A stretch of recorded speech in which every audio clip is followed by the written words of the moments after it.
This conference will now be recorded. Okay, good morning, everybody. It's March 3rd, 2021. Hard to believe it's been almost a year since, well, it is a year since we started having the lockdown orders, a whole year of living with COVID, and who would have thought at this point in time that our world would be where it is now. We all thought that it was going to be 2 weeks to flatten the curve, 2 weeks that got extended another 2 weeks and another 2 weeks. And we also thought we were all going to be hit so hard with our business. And instead, the absolute opposite happened. We have found businesses have boomed. Real estate has just boomed for us. Obviously, we're not restaurants. Restaurants have been hurt. A lot of other businesses have been hurt, gyms, places like that. But for us in real estate, this has been the best year we've ever had. And 2021 is continuing along those lines.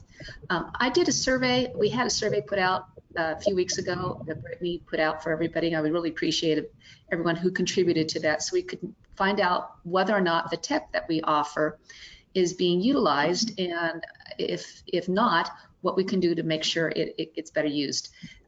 Found out that most of you guys love the idea of having Cloud CMA, but if I look at the statistics, I can see very few of you have actually used it. Our training on it was over a year ago, so it is time for us to do a refresher on what's involved with Cloud CMA. So let me go right here to cloudcma.com/login. This is where you would log in to start utilizing Cloud CMA. So this was the URL that you would use. When you sign in, use your email, and then if you don't know what your password is, actually you would not have a password yet, click the button that says you forgot your password. You'll get an email to your email address with a temporary password that you can use to sign in, at which point in time you would then sign in, and then you would get into the dashboard of Cloud CMA. So I'm going to sign in. I'm signing in as a main administrator, so my dashboard will look a little bit different. But actually, I am in here incorrectly, so let me try this again. Open a new window here. There we go. This is how I have to log in. So this is what my dashboard looks like. It looks a little different, but I can see here based upon usages that we've had, I guess, 21 reports created in the last month, but I can see who's actually been doing it, reports during each month. There's not been that many reports actually produced. So with the fact that we have over 55 brokers, we should be having more use of this. What I'm going to do right here is sign in, because what we can do as administrators is assume the identity of any person within the brokerage. So I'm going to assume the identity of myself. So I'm logging in as if I were a broker. So this is really what your dashboard will look like. You can see at the top you have this little cloud, which is how to bring you back to your home page. Your home page is where you show all your recent reports. There's also these buttons at the top, talk about CMA. These are the reports you can do: a CMA, a buyer tour, a property tour, and a flyer. Now, HomeBeat is something that Cloud CMA is trying to sell, so you don't necessarily need to do anything with that. At the top here also, you have your picture. Initially, when you first log in, all you're going to see is your initials. So if you click on that, you can see you have your account settings. So I'm going to do this to start with. If you've never really utilized Cloud CMA, the first thing to do is make sure your account settings are where they need to be. So if I go into my account setting, this is where I can change my avatar, which is the picture of you. Here's where you would note your logo. Your logo should be here, company name, your email address, all that. If it's not accurate, correct it, and then save your profile. Here's where you would change your password. You can change it anytime. Here's also your MLS credentials. Make sure, if you're not finding you have access to your MLS yet, put in your MLS provider, which is the MLS of Central Oregon. You can see we have all these different options here. And then your MLS user ID. And then, of course, your password or your PIN that you would normally log into your MLS with. The other thing we have here are your custom pages. Now, I asked Brittany to make sure she logged in today, and she's attending this training just like you are, because we can help you with this. Your agent resume. This is where you would add in things such as who you are. So I yesterday did this super quick. I put in, there is a template in here, your affiliation, your experience, your education, any professional associations you may have, and then your bio. If you're happy with that, you could also put in a picture here. You can put in a hyperlink to something. All these sort of things can be done, but it's super easy just to do this. And when you're done, you save it, and then you have that there. If you have client testimonials that you would like to include, I don't have client testimonials, but here is something that you can use to put in just your client testimonials that would be utilized whenever you produce a CMA, if you wish. So this would be something that we as administrators could help you with if you don't feel confident or comfortable doing it yourself. Again, you can put in a picture, a hyperlink, anything along those lines. And if you have listing paper that you want to include in here, you can do that too. The cover letter, you can't really change. This is a template, but if you see, actually, this is what it looks like.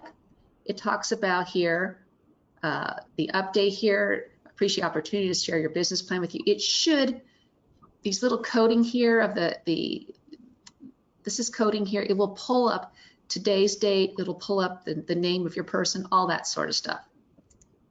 And then marketing action plan. This is a template that they already have, but obviously we can customize this and change it for whatever you want it to be. And then information about the company. Again, this is a template. We have never really uploaded our own personal custom information, but we can at one point. And then custom PDF pages. If you have something else you'd like to include in there, say you have a page about your past sales, you can upload a PDF of that, and that would be here within your custom pages. Once it's here, when you get to the point of actually producing a CMA, it will be an option for you to then use that as part of your CMA when you're putting it together. So these are all things to do. When you're done with all that, it's set and ready to go, but you can change it at any time. So let me go first to the main thing that we have done with Cloud CMA, which is, of course, to produce CMAs. So what I did yesterday was I produced a CMA. Did it 2 days ago, of my personal home. And so what I have done here is I have pulled up some comparables. Actually, let me go back and just actually show you how to do it. So I'm going to edit it first. So then when you're producing a CMA, there's two different directions that you can do. First of all, you can put the name of the report. You have to put a name of somebody, whoever you're doing the report for. So I'm doing this for my husband. Any private notes you want to make. The subject property. Put in a cover photo. If you don't put in a cover photo of some sort, say you did a drive-by, just did a quick little camera picture, you can put that in here. And if you don't do it, by default, it'll give you an aerial view, like Google does, an aerial view of the location of the house. You put in the top type of property. If you have a subtype, that's great. Then the question now is, how do you want to get the comparative listings? You can do it by either going to MLS, putting in MLS numbers that you think are good comparables. Or you can do this thing on the right here, which is they call it the quick and dirty method. And you click this box. You say you want to have at least 10 listings. You can go back. You can have as many listings as you want within this pull down method, or you can go back however many months you need to go back. I put back just 3 months. Any other criteria you want to put in here? Other criteria such as beds, bath, list price, whatever. Or nothing. Then once you have that done, you hit the button for update listings. And then it's going to pull up a series of listings that it thinks are a good match based upon this location and based upon the beds and baths and all that sort of stuff. So I can see here, these are the listings it pulled up. It has the closed listings, the pending listings, closed, one active, it looks like. Then I'm going to go through here and I'm going to decide what's important for me. I'm going to look at these listings, see if I think that they're good. I can make an adjustment on it. I can say, yeah, this looks like a good comparable, but what I can do here is I can adjust it. Where's the adjustment button? Oh, excuse me, details and adjustments. There's this, oh, I already done that. I made an adjustment on the price. Excuse me, I did that yesterday. Anyway, if I go back here and look at these different things, I can move my map around a little bit here. If I click on this, it'll pull up some more information about this property. I can also uncheck the box if I don't think it's a good mix. I can add a new listing if I think that's important down here. Add a listing, pull it in directly from MLS. It wasn't made up. What I could do here is I can uncheck the ones I think that don't pertain. These ones don't pertain. This one doesn't pertain. This one doesn't pertain. So I'll uncheck the ones I think don't matter. They don't fit. And then when I'm done and I'm happy with the ones that I think are a good fit for the property, then I would say customize report. I can then pick the theme I want. Now, the theme here shows we have two different themes that we have set up here. One is for a luxury home. The other one is for a standard home. So you can pick the theme that you want that is more like our normal logo or our luxury logo, depending upon what you're looking for. I could pick the theme, so I picked that theme. I can now also pick a layout. Do I want it to have two comparisons of two listings together? Do I want to have a 3-column, a 4-column? Let's go ahead and do it with 2-column comparison. Then if I have a template that I'd already set up, for instance, the template might include things such as an appraiser's report, various other things, I could put that in as well. Then my CMA report. Now remember we talked about the agent resume, information about the company. There's a contact me, map of the listings, summary of comparable properties, all this sort of stuff. These can all be moved around. So say I have a contact me, I want to move this down to a different section of the report. So I can put that all down here. I can move things around. If I decide I don't like some of these things, I can get rid of them. Say I don't want a seller's net sheet, I can get rid of that. I can add it back in. There's different things that I can do with this here. But when I'm happy with what I've got here, I'm going to publish my report. So I've set up the theme, the layout, any templates I might have. So now it's publishing the report. And as it's publishing, as it's spinning around, now I can view it live. I can view it as a PDF. So first thing I'm going to do is I'm going to view it as a PDF just to make sure I like what it looks like. This is my report. So again, it came to, I didn't have a picture, so instead it just did the overview. Here is the cover page. Wally, I don't know why it says your name here. I'm going to have to figure that one out. But it says, Dear Brad Miller, appreciate the opportunity to share the business plan with you. Here's my About Me page that we talked about that I put together here, my affiliation, my experience, here's my Contact Me page, and then here's the map of the comparables. And you can see it comes down here, it shows exactly what the comparables are, and then it shows the summary, the pendings, the active listings, and then more detail, and I set them up to be side by side. So here we go with the side-by-side comparables of all these different properties. And then if I go down to the very bottom of it, here's my analysis, which is at the bottom. And it's going to show the adjusted prices, the pending listings, the active listings, the sold properties, days on market, and the suggested price. And then information about the company. Again, this is the template they have here, but we can upload that and change it. And again, my contact information is all over here with the name, title, phone number, and then the my web address, or my email. That should be on every page, because that's how we set it up when we put this whole thing together. So that is the PDF. If I go back here, I can email this report. I can copy it as a PDF link. I can copy the live link. This is also a really cool thing here. If you look at the view live, this is a really interesting way of looking at the CMA. So I can start my presentation with this little button here. This is a live way that they can kind of scroll through it. Again, my resume, about the company, what's a CMA. And here is a live way of looking at all these different comparables. You can scroll through it here.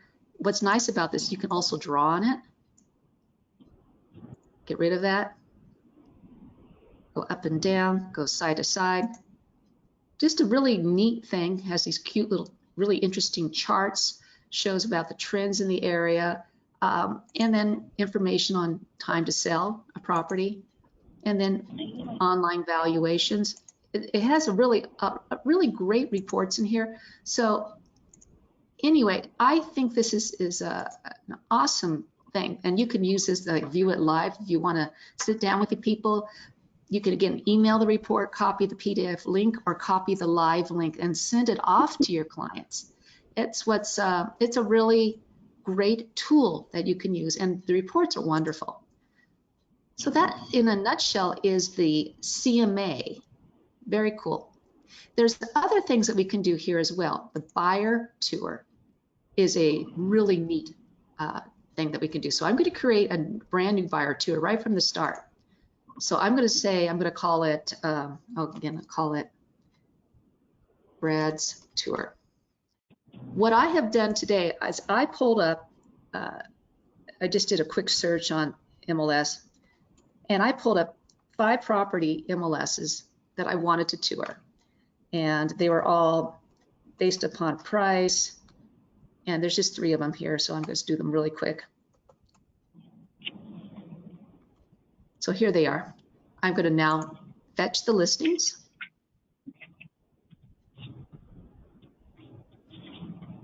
And here's where they are on the map. I've tried to do, I think it was between 575 and 6 1/4, and just some specific things here.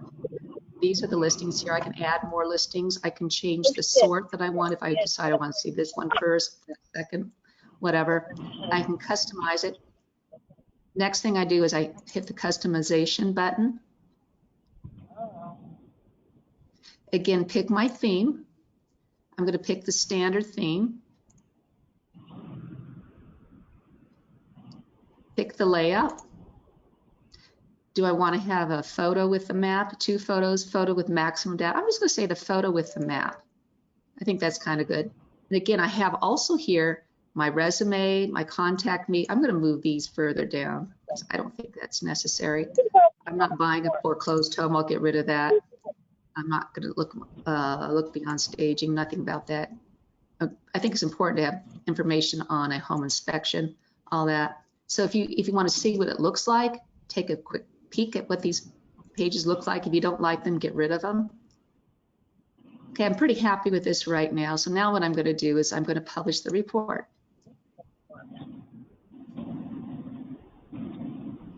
Again, just like with the CMA, I now have some options here. I can email the report to my clients. I can send them a copy of the PDF link, but as it's publishing, let me go back here. And so you can see what the PDF actually looks like when you're done with it. So here's your buyer tour. It's calling it Brad's Tour for March 3rd. Here's again my resume. I could have moved it to a different spot. Here's information on the home buying process. And here's the map of the homes that we're going to look at. Here's information on the particular listings. I set it up for just this information to be on here. And when you send it to people, you can see here, there's a place for them to write down comments. They can also they can say that they like this property. So this is a buyer tour that you've set to these people. It has more information, it has pictures here. Also, it has information on schools. And if they say, well, I want to know more about this school, you can it's all hyperlinked. They can pull up information, get information on the ratings, the academics of that particular school. There's also a page here. Excuse me. Go back down here. Get past all that. On area restaurants, is pulling from Yelp. So this is again in a radius from this location of this particular property. Here's, you can get some information on the kind of restaurants in this area. So that's on that first house. Each house has its own set information. So here's the second house, along with place to write notes and additional photos of that property. And here's again the schools connected with that location, and again the restaurants connected with it. Same thing true on the third property. It is a really, really neat tour that you can do. So you can then email the report, copy the PDF link, and then you're ready to go. So the other thing that's really interesting here is I can do this on a slideshow. So if I'm going to pull this up as a slideshow, this is what I'm going to get. And the benefit of a slideshow is that it is something that if you have an iPad, and so a suggestion would be that you would download this slideshow into your iPad and even hand it to your client as you're driving around. So as you go through, again, information on you, information on where the properties are. Now here's our 3 listings that we're going to look at. If, as you're going through, your client can click this button and say, I really like this. And then they can say, hey, want more information on this property.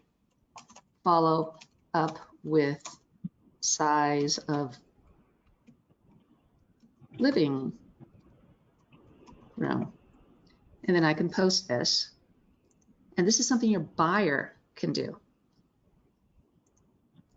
As you're going through, if they want more information, you see, you can't see it really well, but there's arrows to the right, left, because you can go backward.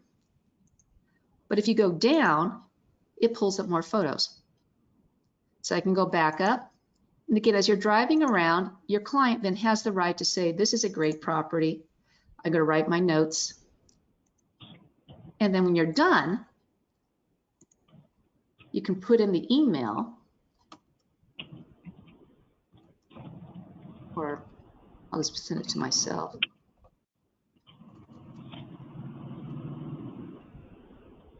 But you could also put in multiple emails here. Say your client wanted to forward this to a friend so they can see the kind of houses they are. All the information that was put in with the little hearts, anything that they wrote in, they would get a copy of this. You can email it directly to them. They would get a copy of this with their notes and all that. It's just a really neat tour, a neat thing I think would be very helpful that you could utilize on working with clients. The buyer tools are pretty. The other thing that we can do very easily here is a flyer. So what I'm going to do is I am going to create a flyer, and I'm going to call this Mount Washington. And what I'm going to do is put in the email of Cinda's new listing on Mount Washington that we were talking about. I'm fetching the listings.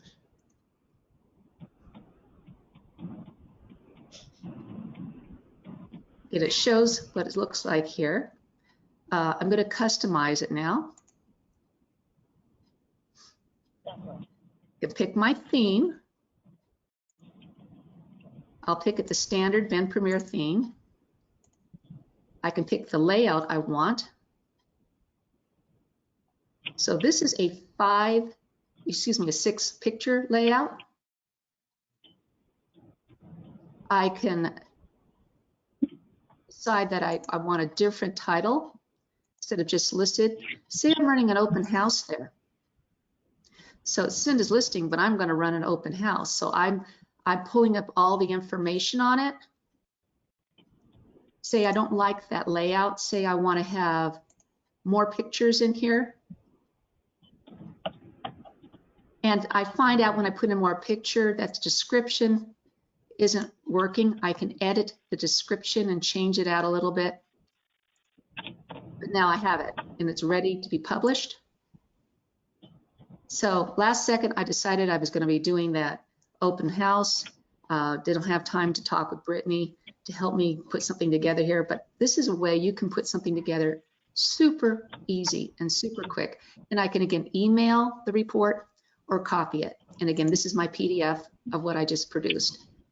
And pulling that up, it's all set for printing. Super, super quick.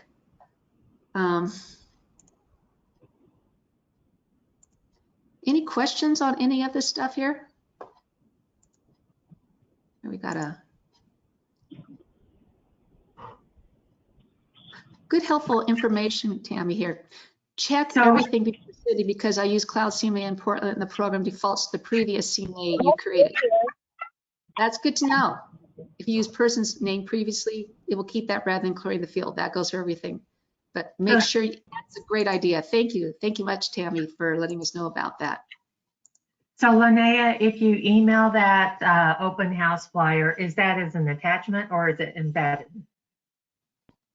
Let's find out, Colleen. Colleen Dillingham at Gmail, right? Correct.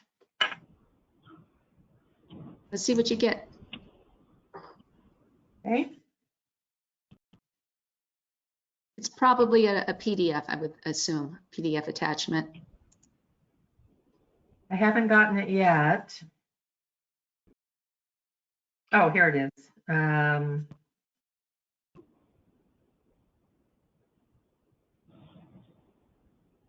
It's not embedded. There's a place to just click on view PDF. Okay. Mm-hmm.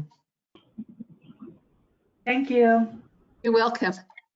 The other thing that we can utilize with Cloud CMA is this section right here, which calls about lead generation. So if you go to your head again and scroll down to where it says lead generation, you click on that, you pull up a landing page called What's My Home Worth? And really what it is it looks like this.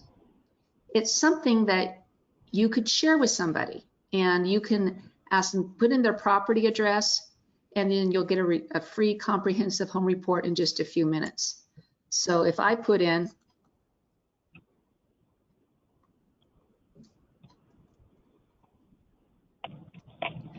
my house, we found it. I'll put in my information.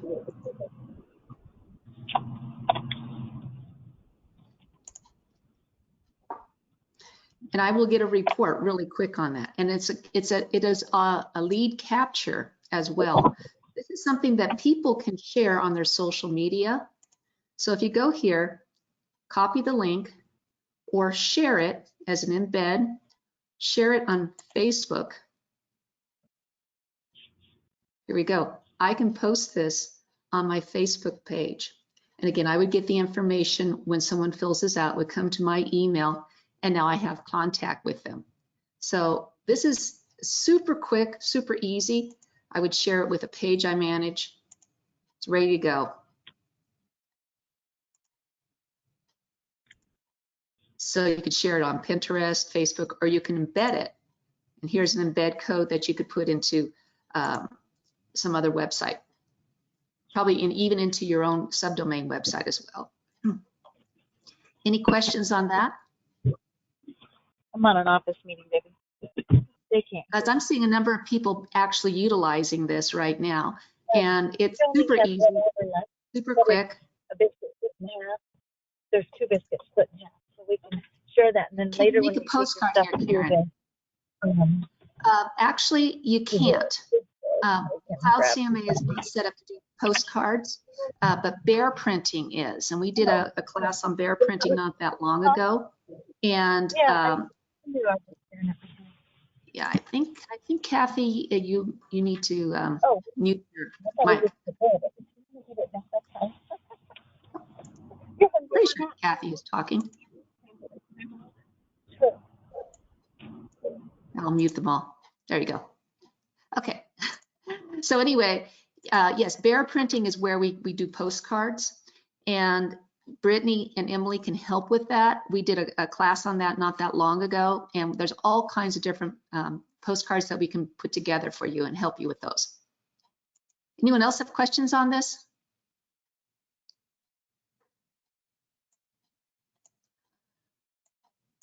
Okay, it's a super easy tool. I think it produces beautiful CMAs. The more you play with it, the better you will get on it. I think it's a great tool, and I don't see why we're not using it more. It just, again, gives us all kinds of really nice things. If you find you have any issues logging in, if you find you're having problems accessing this, let me know. If you're finding the passwords aren't working, whatever, let me know. I'd be happy to help with you. You find glitches in it, I'll get this worked out. But these are really it's a really nice tool, easy to produce flyers, easy to produce those buyer tours. I mean, talk about being proactive. You produce the buyer tour, send it to your clients before you do the tour so they have a chance to look at all this stuff. Click on the hyperlinks, and they might come back and say, this house, I don't think is going to work for us after all. Let's just skip it all together, make your life a little more efficient. They might find that they really like what you're doing with it, and maybe want to add some more houses to it too. And you can edit it prior to any tour as well. So all kinds of great things here. Besides Cloud CMA, if no one has any questions on that, I want to go on to a couple of other things, just kind of dealing with what we're seeing in the market right now. Does anyone else have questions on Cloud CMA? If not, let's move on to what we are seeing right now in dealing with multiple offers and listings. I'm going to share some pointed information. I'm not going to give names or anything or details, but we are seeing an awful lot of properties hitting the market, either in coming soon status, or even they're now actually active on the market. And we are seeing people write into their listings that all offers will be entertained, say in 3 days, say Sunday by 5 p.m. Notification will be Monday morning to all parties. Things like that. We're also seeing people write in the line, buyer or seller reserves the right to accept any offer prior to the deadline. So really that deadline means nothing if someone comes in with an awesome offer and they elect as a seller to accept that offer rather than give everyone an equal opportunity to see the home as was marketed initially. So sometimes we're also seeing people in this market say in a situation in which showings will happen next week, just be aware of it. And now all of a sudden we have a buyer pop up and write an offer, sight unseen, removing all contingency, write a dynamite offer over asking price and getting the property. So how can we as a buyer's agent really do a good job when we have these sort of things happening? It is hard. I don't have an easy answer on that outside the fact that we are discussing coming soon status in the committee I serve on, not only with the MLS committee, but also with our joint task force with Southern Oregon and Klamath Falls. We discussed last week about an hour, 15-minute meeting on how we should be properly handling coming soon status. Coming soon, as it was normally set up, and we haven't had coming soon that long. It was set up when we joined forces with Southern Oregon and with Klamath Falls, and also in conjunction with the MLS requirement, the policy position number 8, in which we need to have clear cooperation between all brokers. Coming soon enables people to see if a property is not yet in MLS in active status, but say your client drives by a property, sees a sign on there, they ask you about it, and then you can look it up as an agent and say, oh, I see this, it's coming soon. It's going to be a 3-bedroom, 2-bath house priced at $650. It's supposed to be listed sometime soon. I'll keep an eye on it and make sure as soon as it's active, I'll let you know, but I will call the listing agent to get more information.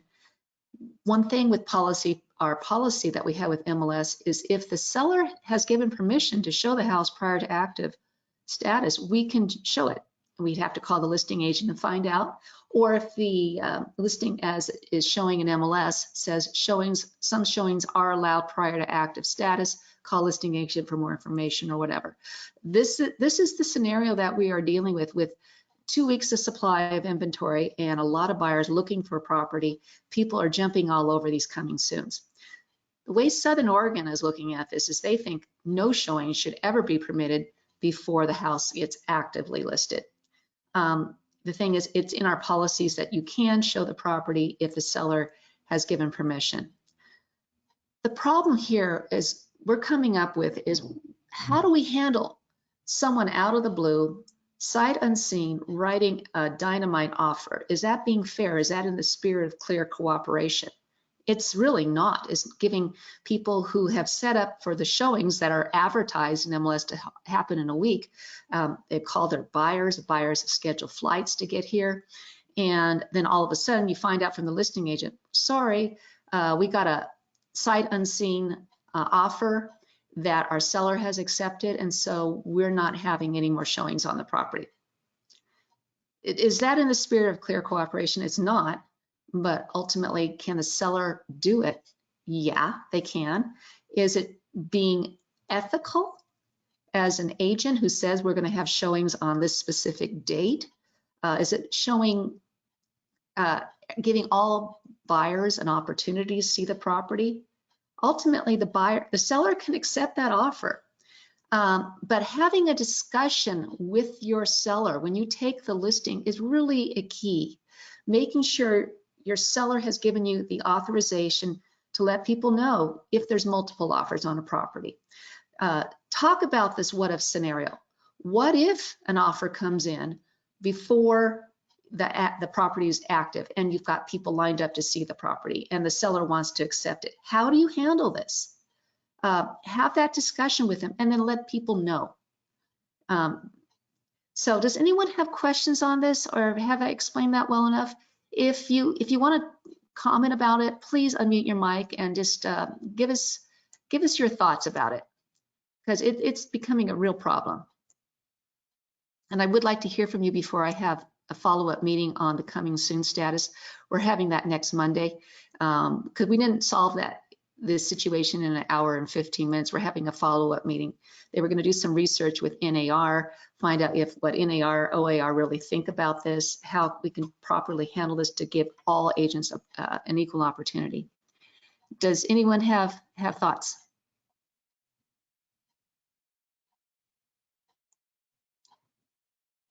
Have any of you experienced this situation in which you've had buyers coming to town based upon the advertised showing information in MLS, and then get the call out of the blue from an agent, the listing agent, saying, well, they've accepted another offer, sorry. Has anyone experienced that? Yeah, I have had that experience a few times now, and it seems to be part of the market, and it's super frustrating. And what I found is that it's embarrassing when you're representing your clients. There was one, there was no language in the listing that said we're taking multiple offers, please submit your offer by this time. So I was encouraged. I thought I had a good relationship with this particular broker, and we loved the property. We rushed the offer in first. It was at full price, and there just wasn't any recognition that we gave them what they were asking for the market. And then the broker ended up, doing highest and best without even telling me that go over. Typically in this market you do have to go over, and I did advise that, but I didn't think this property would have gone over. But a little bit more communication. I know this is a busy time, and I know this is a very strange market, but if we could all try and be conscientious to the fact that we are professionals and we're representing clients who would like for us to do our best and present our best offers. We're all in the same boat. So it's frustrating, but I get it. It's overwhelming, probably, for the listing broker. Yeah, being fair. Remember, part of our code of ethics is always to do the right thing. Remember, we're supposed to follow the golden rule: do unto others as you'd have them do unto you. And so is that fair to all agents? It isn't. But having the conversation with your seller when you take that listing, say, are you going to allow us, because again, this is dictated by our seller.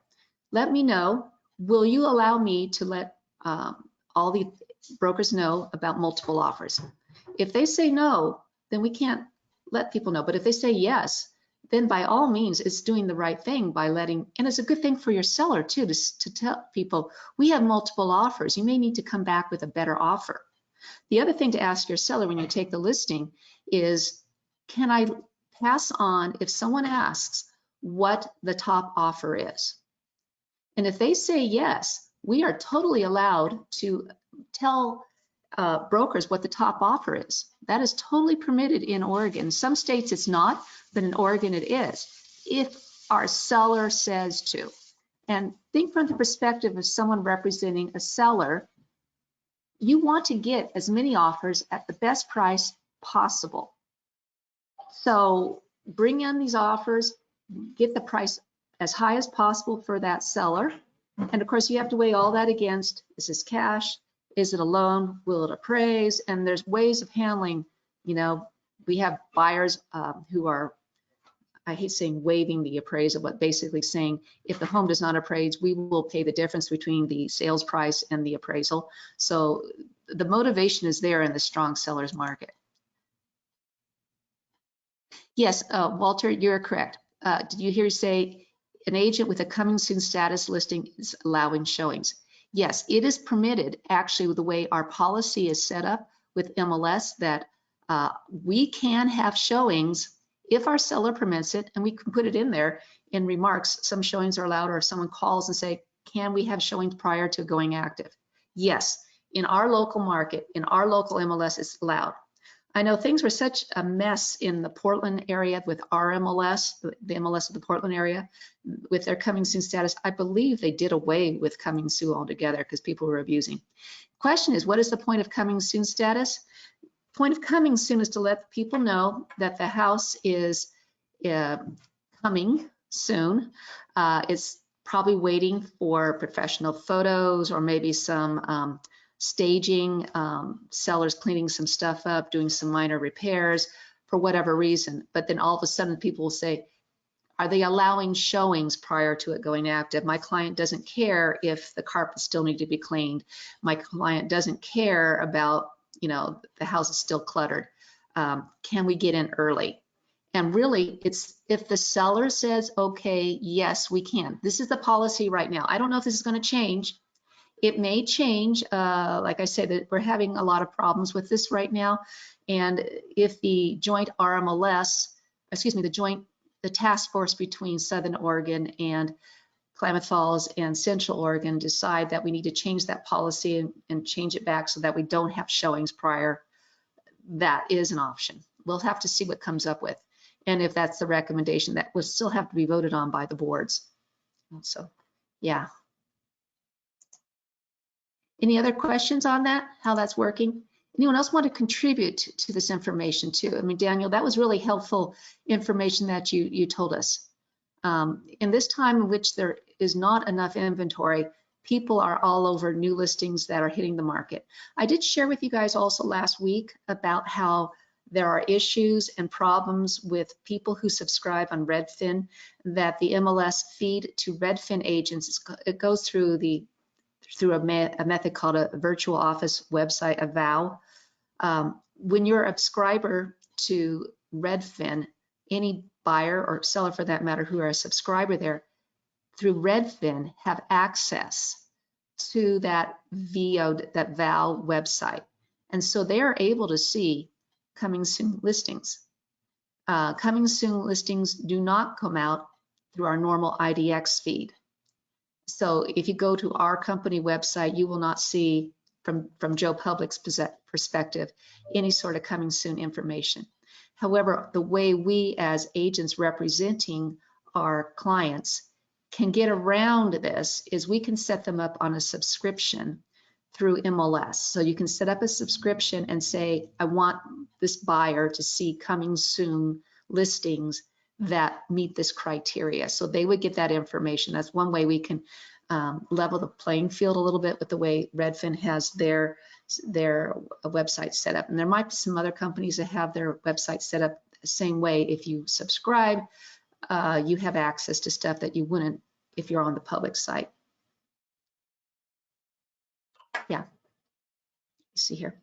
So if a seller approves, you could disclose the highest price offer in a multiple offer situation.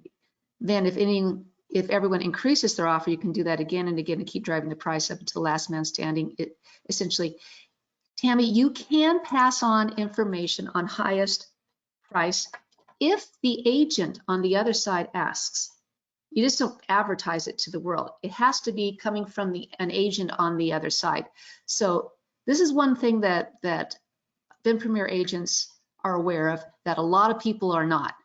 This is allowed in our code of ethics. It's allowed in the state if our seller says to pass this information on. In some states, you cannot pass on information about other buyers' offers, but in Oregon, you are. In fact, if you've ever taken GRI training, it's one of the topics that they discuss.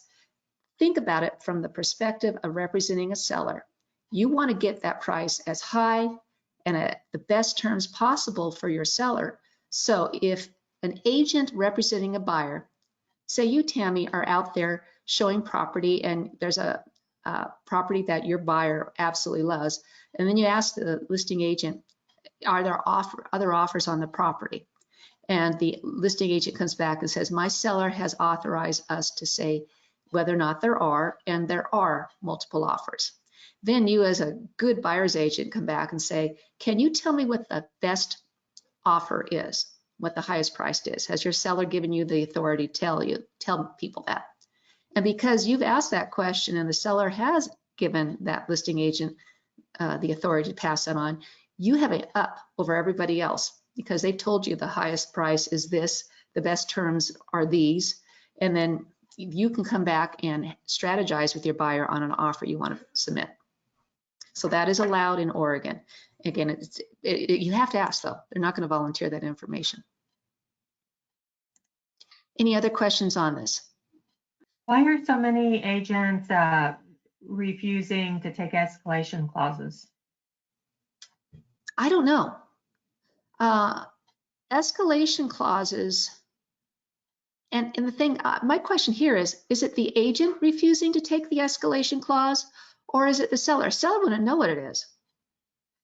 And for any agent to come back and say, do not give me an escalation clause, well, how can they dictate what your buyer's offer is going to be? I don't get it. I really don't. And I don't either. I don't know if they think it's too much work or what, but it's pretty common to do that in the remarks nowadays. I'm curious if that's coming from a brokerage. Is it coming from that agent? It sure wouldn't be coming from the seller because the seller wouldn't know what it is. So if there are problems with that, I would like to reach out, me personally, I would like to reach out to the managing principal broker of those brokerages and find out what's happening here that this agent in your brokerage is writing into their listings no escalation clause. Can they really legally dictate how a buyer is going to present their offer? Escalation clauses, things get complicated when there's multiple dueling escalation clauses on an offer. You know, they'll come in 5,000 over the next best offer, and this other escalation clauses will come in 6,000 over next best offer. But what if the escalation up to a certain amount, we're dueling, they're complicated. But again, if the goal from a listing agent's perspective is to get the best offer for their seller, escalation clauses can definitely do that. So I'd be curious, Colleen, I would welcome more information that you can provide on that. And I actually might run that by OAR to say, can a listing agent say no escalation clauses, and can they dictate what a buyer's agent writes? That's a good question. We've won a lot of times with the use of an escalation clause. We've won the sale. We've won the purchase for our buyers. They can be complicated though. Any other questions or comments or concerns? Yes, Lene, I have one. Yeah. With what we talked about today and getting this listing action on Glen Moreau, is there any additional feedback you guys want to give me, warning signs to be careful of? Because I cannot imagine that I won't have multiple offers on this by Monday. And then the other question I have is, on what date should I didn't put in the MLS an ending date for accepting offers. So I want a little bit of feedback on that. You need to If have you that guys discussion with your seller.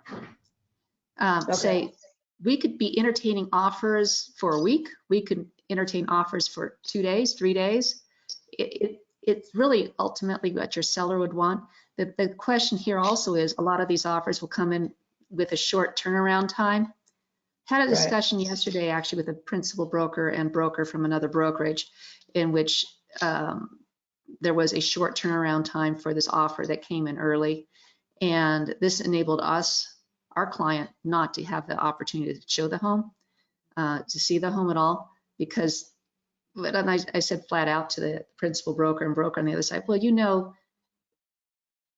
that deadline for that offer is really very much open to extension. If you come back and written addendum, that offer will be entertained by such, you know, that buyer wouldn't walk away in this market based upon, you do run the risk of them walking away and finding something else, but not with this market the way it is. So yeah, but Cinda, you need to have a conversation with your seller and then write it down and get it signed off on a change order, and then let's get this into MLS as quickly as possible, so that way all the agents out there know that they have a deadline to show the property, and then we have to stick with that. Make sure everyone has an equal opportunity to see it. Okay, will do. Yeah. Hey, Karen, if asked, are agents obligated to show proof of the highest offer? That's a good question. What you would do if you write an escalation clause, the way most escalation clauses are written, they do require proof of the next best offer to be presented by the seller. So that's in an escalation clause. If you're just asking them verbally, if you haven't yet written your offer, can you tell me what the best offer is? You're going to have to rely upon trust that the other side is being honest. Yeah, but yes, on an escalation clause, absolutely. And I would advise you, I have language for this. It's in SkySlope under Office Docs, Office Information. So I will, excuse me, I will pull that information out and send it off to you guys all again. It's good language. I got this language a few years ago at an OAR conference, and the language is actually from the Michigan Association of Realtors. And it talks about how that the seller is to provide the buyer with proof of the next best offer to the buyer's satisfaction, including such things as concessions and personal property and things like that. Let's see, there's another question here. Yeah. Okay, anything else? Any other questions on any of this? Multiple offers? It's helpful and it's encouraging to see new listings hit the market. I know Emily has quite a few things saved in incomplete status, just waiting for pictures, ready to submit as soon as we have them. So we have a lot of new listings coming on board. The problem we have, as soon as they hit the market, they're in contract. It's a good problem. It's a good problem. We just want to keep on having more listings come on in. Any questions on using Cloud CMA? Or the buyer tour, or the flyer, or that lead capture thing that you can share on social media? If not, then I think we're done for today. I'll be in the office all day. Please feel free to call or stop in. The days are getting longer. I know in a couple of weeks we're going to go back to time changing. We're going to go into spring forward, and the days will be longer. And as a result, as we move into spring, we start seeing more traffic downtown, especially as we are starting to come out of COVID and having more opportunities for people to do dining and people feel more confident. So looking forward to that. And if not, anything else from anybody? If you want to talk with me privately, I'll be in the office as soon as I leave the house, pack everything up. I'll be there in about a half hour. Talk to you guys soon. Thanks so much. Thank you. Thank you.